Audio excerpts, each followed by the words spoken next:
75 साल में रिटायर होने पर मोहन भागवत का बड़ा बयान। मैंने कभी रिटायरमेंट की बात नहीं की, ना तो खुद और ना ही किसी और को कहा। 75 के बाद भी लोग काम करने को तैयार। हम वही करते हैं जो संघ कहता है।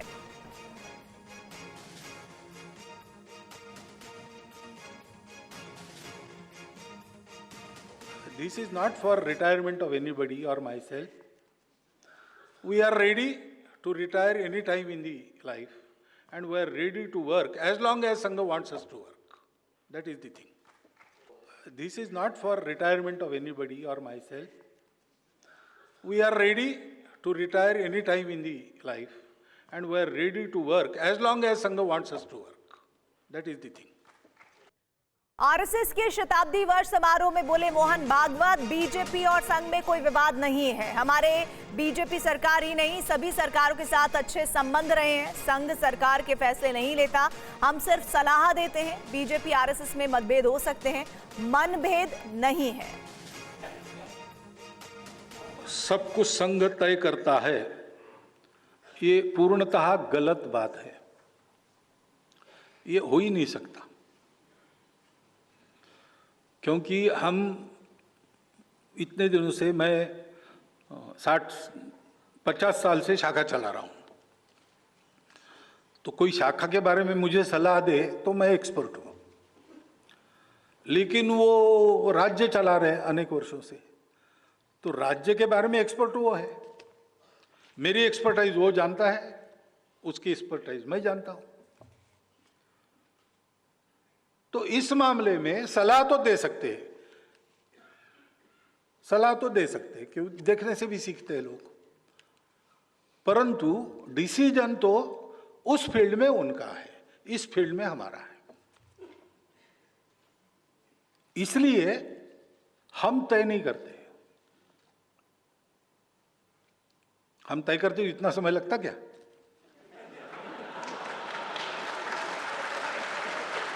हम नहीं करते, हमको करना नहीं है।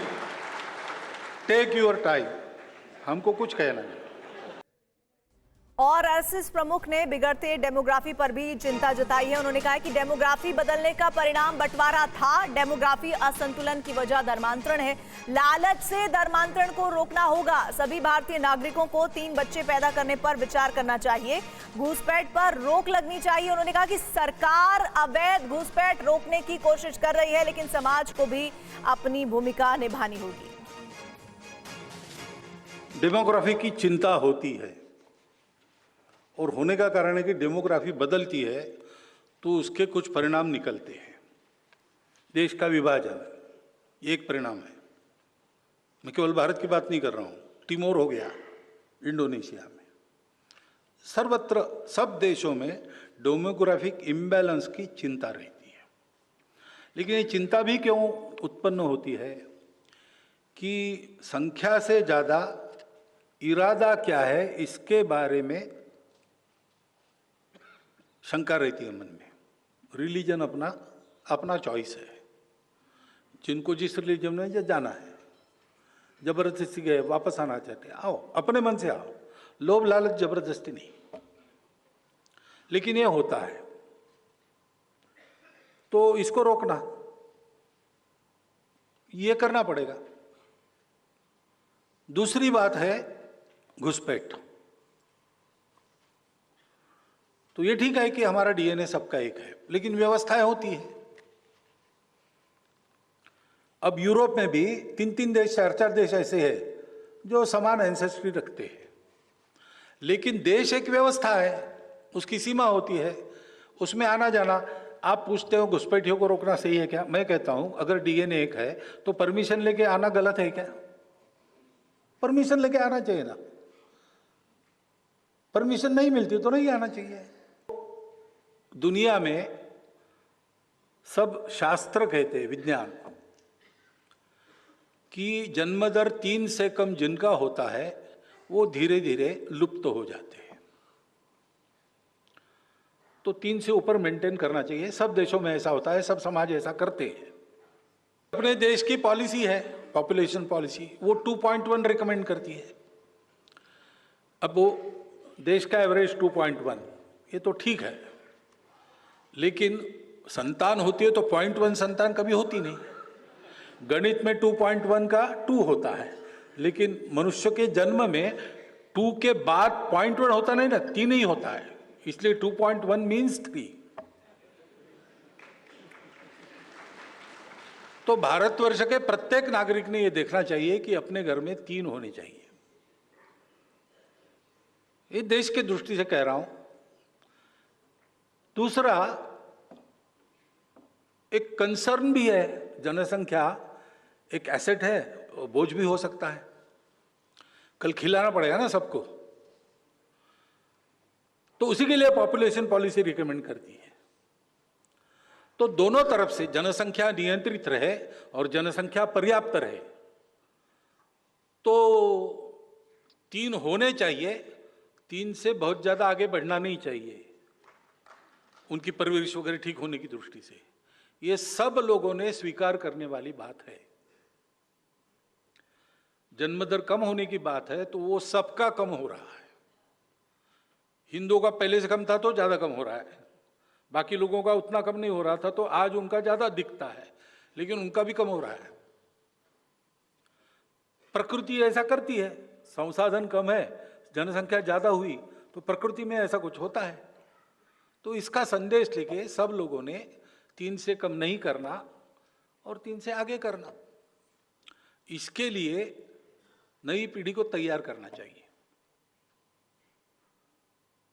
और जिनके हाथ में अभी भी है उन्होंने ऐसा करना चाहिए। कई महत्वपूर्ण मुद्दों पर मोहन भागवत ने अपनी बात को रखा। साथ ही उन्होंने सड़क और शहरों के नाम बदलने पर भी अपने बयान को दिया है। आक्रमणकारियों के नाम पर शहरों और रास्तों के नाम नहीं होने चाहिए, लेकिन इसका मतलब ये भी नहीं है कि मुस्लिमों के नाम पर नहीं होना चाहिए। हमको जितनी प्रेरणा राम प्रसाद बिस्मिल से मिलती है, उतनी ही अशफाकुल्लाह खां से भी मिलती है। आक्रांताओं के नाम नहीं होने चाहिए। आप ये समझकर तालियां मत बजाओ कि मैंने मुसलमानों के नाम नहीं होने चाहिए ऐसा कहा है, ऐसा नहीं कहा है मैंने। आक्रांताओं के मत करो, लेकिन शहीद हवालदार अब्दुल हमीद नाम होना चाहिए, डॉक्टर अब्दुल कलाम नाम होना चाहिए। रास्तों का नाम बदलना, इसमें मुसलमान विरोध नहीं है, और रास्तों का नाम बदलना, इसमें आक्रामकों को छोड़कर बाकी सब स्वीकार है। हिंदू शब्द कंटेंट व्यक्त करता है, इसलिए हम आग्रहपूर्वक हिंदू कहेंगे। लेकिन कोई हिंदवी कहता है, कोई भारतीय कहता है, कोई आर्य कहता है, कोई इंडिक कहता है, तो ये सब सिनोनिम सही है, हम जानते हैं। वो भी अगर जानते हैं तो उनके इस शब्द के उपयोग को हम मान्यता देते हैं। हम तो इसको सबको समानार्थी मानते हैं। अब भारतीय कहेंगे, ठीक बात, आप जानो कि एक ही बात है और उसी शब्द का उपयोग करो। हिंदवी कहना है, कहो, कोई दिक्कत नहीं। हम शब्दों के झगड़े में हम नहीं पड़ते, हमारा मतलब कंटेंट से है। वो कंटेंट आप समझ लीजिए, तो शब्दों के उपयोग में हमको कुछ ये नहीं है। और इन शब्दों के कारण ही हिंदू मुस्लिम ऐसा आ गया। हिंदू मुस्लिम एकता वगैरह मेरे मन में आता है कि जो अलग है उनको एक करने के लिए एकता की बात, जो एक ही है उनकी क्या एकता करना है?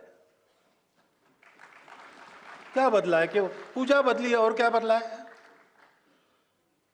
लेकिन जो डर भर दिया गया कि भाई ये लोग रहेंगे तो क्या होगा बता नहीं सकते। हाँ, इतनी लड़ाई हुई, इतने अत्याचार हुए, इतने कत्लेआम हुए, देश भी टूटा, सावधान रहो। एक तरफ ये, दूसरी तरफ अरे भाई ये हिंदुओं के साथ जाएंगे तो तुम्हारा इस्लाम चला जाएगा, तुम अलग हो, अलग रहो, अलग मांगो, नहीं तो तुम्हारी कोई आइडेंटिटी नहीं है। गलत बात है।